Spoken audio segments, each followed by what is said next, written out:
taken a lot of work, but this car's now running. A lot of things wrong with it thanks to the other people that were working on it, but the distributor was out 180 degrees. A lot of things went right, choke pipes weren't connected up. I've managed to work with this particular carby and put everything that needs to go back onto it, and it idles really fine. So I'm happy with it, and the customer's happy with it. It can be changed down the track, but you know, if it runs this good, who cares?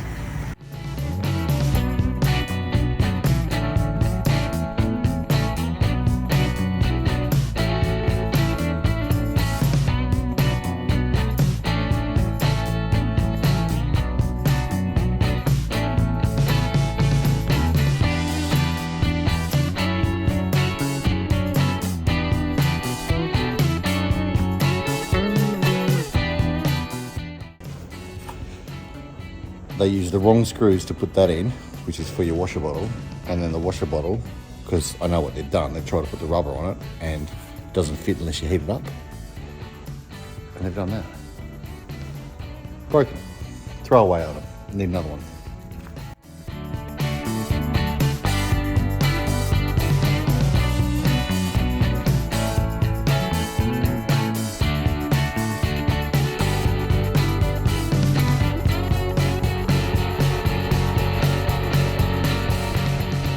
Okay, so this vehicle here is going close to finishing shortly. It's not far away, it's about 2 to 3 weeks away. However, I want to take you through some of the things that I've done to the engine bay, and specifically to make it look like this now, because it's been a bit of a labour of love. The previous people that worked on it didn't do a great job, and so I've had to basically undo all the work that's been done. And unfortunately, the customer spent a fair bit of money with those particular people, and now he's had to get it done again, but at least this way it's getting done right. I've just managed to put the original tags back onto it because it is a 2-tag 1969 car, which means that it didn't have a tag sitting up here, which was the 3rd tag, which came in 1970. This is a 1969 car, as I just mentioned. So working the way through the car, I've got the original battery terminals on it. I've reconditioned the regulator. I've rebuilt the wiring loom. Rebuilt and reconditioned the heater box, put all the pipes on the car, including the heater pipes, tested it all, got the correct clamps on here as well. A new big nut master cylinder reconditioner. I am swapping this this cap out though, because it's got a lot of pitting, so that's going.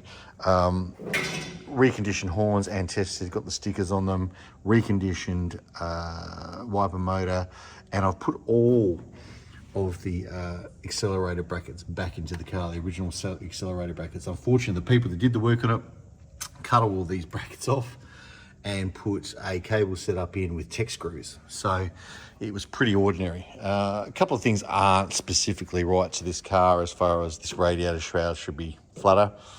And the carburetor is not a WWLC Torana carburetor. It's slightly different model to suit a car a couple of years older, but it still runs really, really well. And I'm preferring to keep that because it's just such a good runner on this car. To give you some sort of an idea, I will start it up for you and you'll see how well it idles and runs. Do that now for you.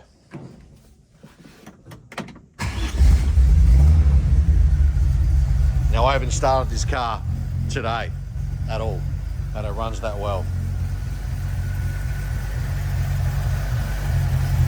Beautiful car. Nice note to it, but I'm actually going to change the exhaust system as well, because the people that put the exhaust system didn't do a great job. It's pretty ordinary, and I'm going to change it to the original factory correct downturn pipe exhaust system on the end, and it's going to go from the headers all the way back, or will get replaced in this vehicle. That's actually not an expensive exercise. So you know, what's next? I'm going to get under, now that it's on the hoist, I can lift it up and can actually go through the steering rack, the brakes, the gearbox, and the diff. There are leaks. I don't know what they are yet. I need to have a look at it. I think the diff may need to come out because it's leaking that badly, but I'll have a look. Continuing on with the Daytona 69 bronze GTR. That is your steering rack, which is on an angle. They've put old discs on the front. New set. We've got a new set here, so you can buy those. I'm going to change the brake lines over. And then I started having to pull the wheels off as well. What other surprises are there? And leaks.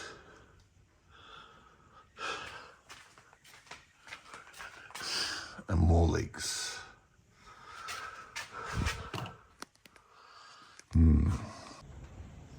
Okay, so I'm working on this car and trying to repair all the things that were done poorly before. I had to replace the brake lines for the correct brake lines in this car, including the T-junction piece. I had to replace all the discs, redo the hubs, re-greased. Nothing was greased in there, nothing was together properly. They used seatbelt bolts for the calipers, and if you look at this, obviously that is on an angle because it's actually out of it's been modified for a V8, so I'm gonna have to pull the steering rack back out because it's horrific. But to give you an idea of what I'm dealing with now that I've replaced all these, is that's what was in there, all the brake pads, and I've already thrown the discs out because they were second hand. But you know, in readiness, I know that I'm just going to need to put in new brake pads in the rear as well as rear cylinders. I've been changing the brake lines over to the correct ones because the setup that they had in here was for a 1971. This is a earlier 1969. So yeah.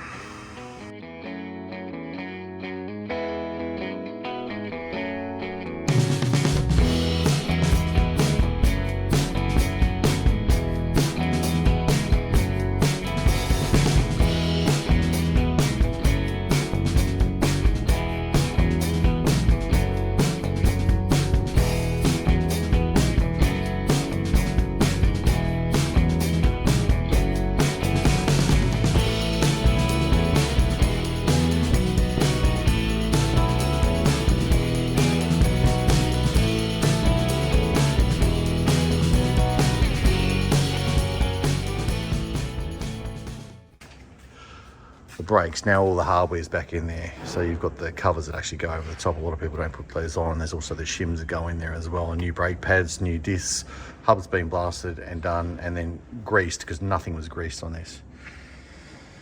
Next step.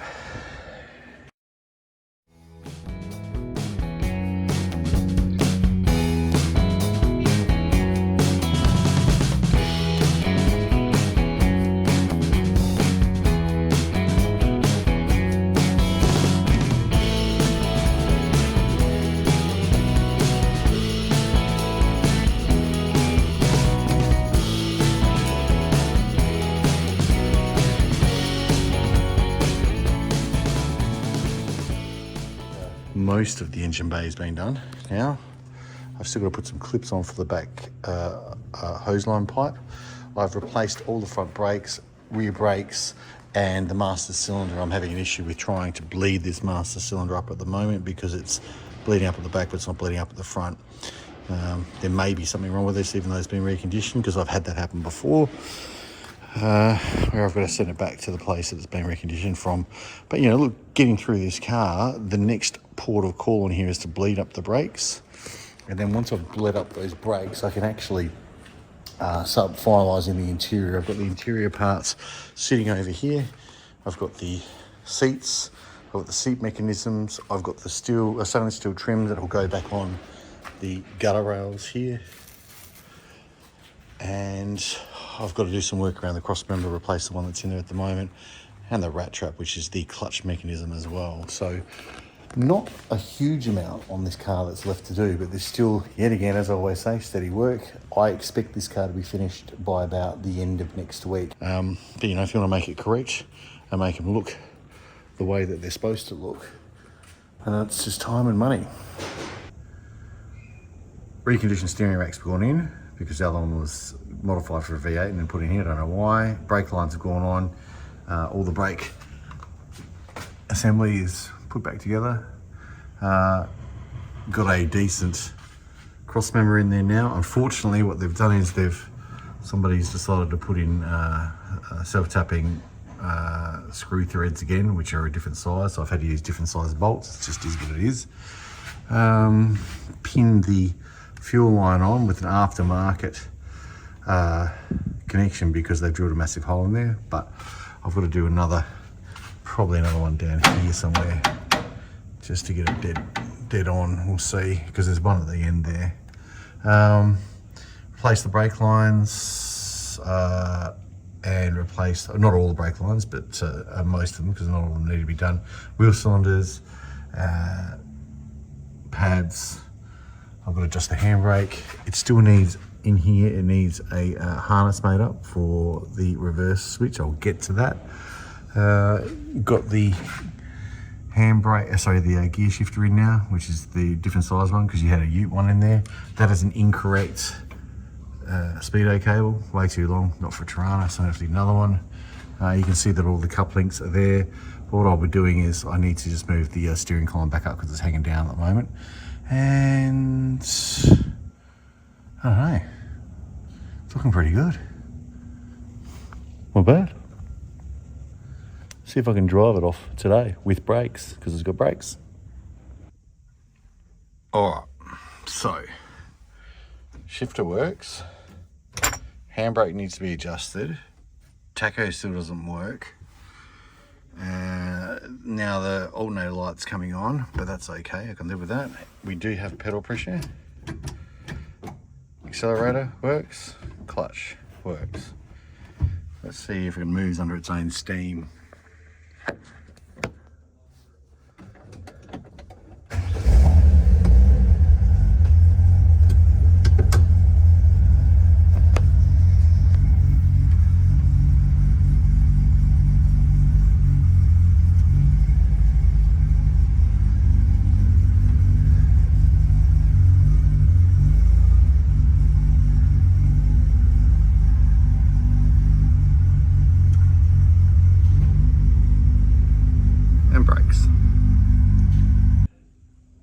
So today's the day that I put all the doors back together. Now this is no easy feat, because putting the doors back together means that actually a lot of whatever's left in here, this hardware, needs to come back out, because when the previous shop was doing some work on this car, they actually put the quarter windows in without the actual quarter window filler plate, which is floating around here somewhere. It's these things. They'll need to be blasted and resprayed, and they go in first before you put your quarter window in.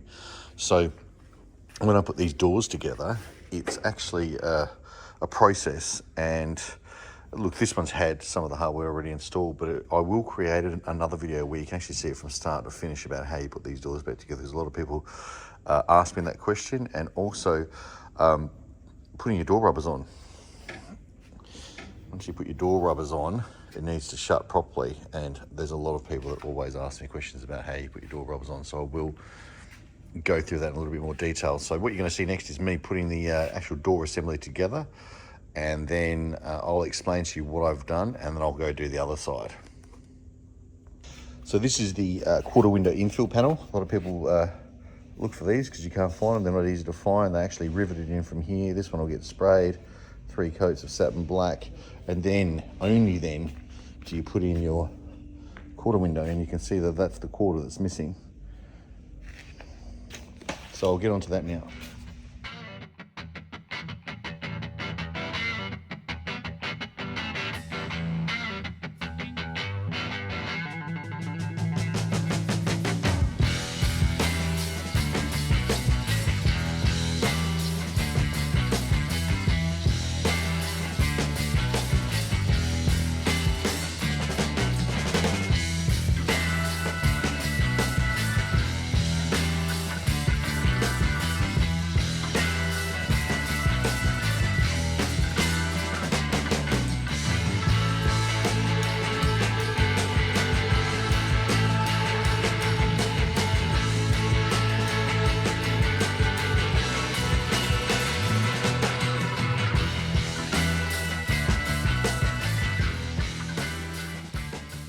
This door has been a total nightmare, and this always happens.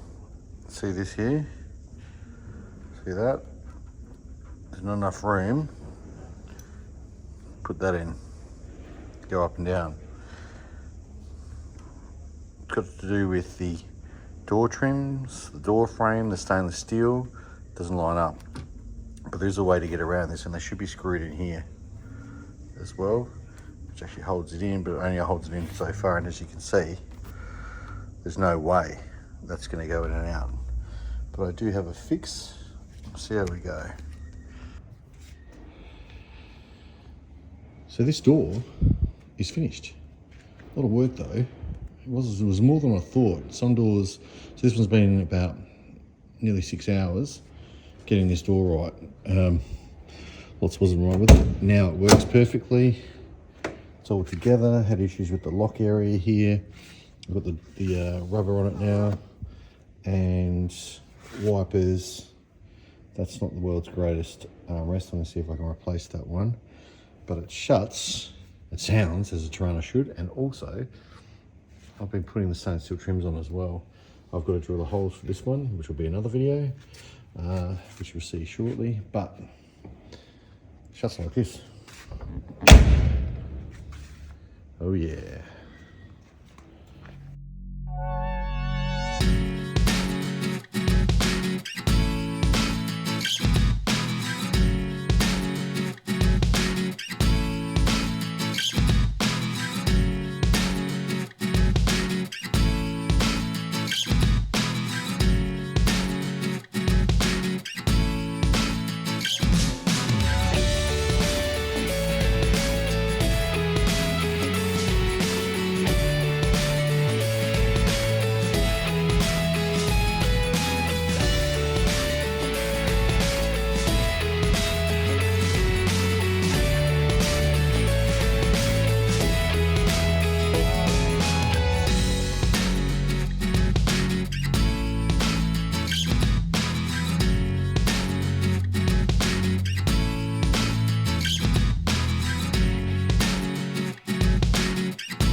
So the driver's side is done. It's been a bit of a nightmare, this one. It hasn't played ball pretty much like the other side, but it had different issues.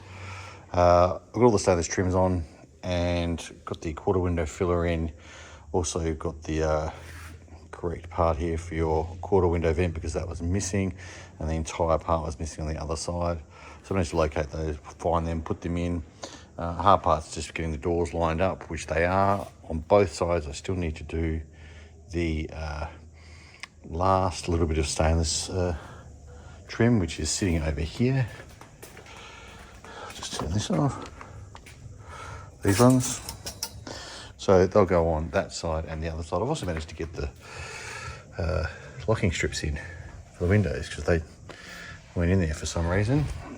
And you know, on this side here, I haven't opened this. I just like to let these close and stay closed for a while, just to let the rubbers seat, which they have been. So I haven't opened this one since yesterday.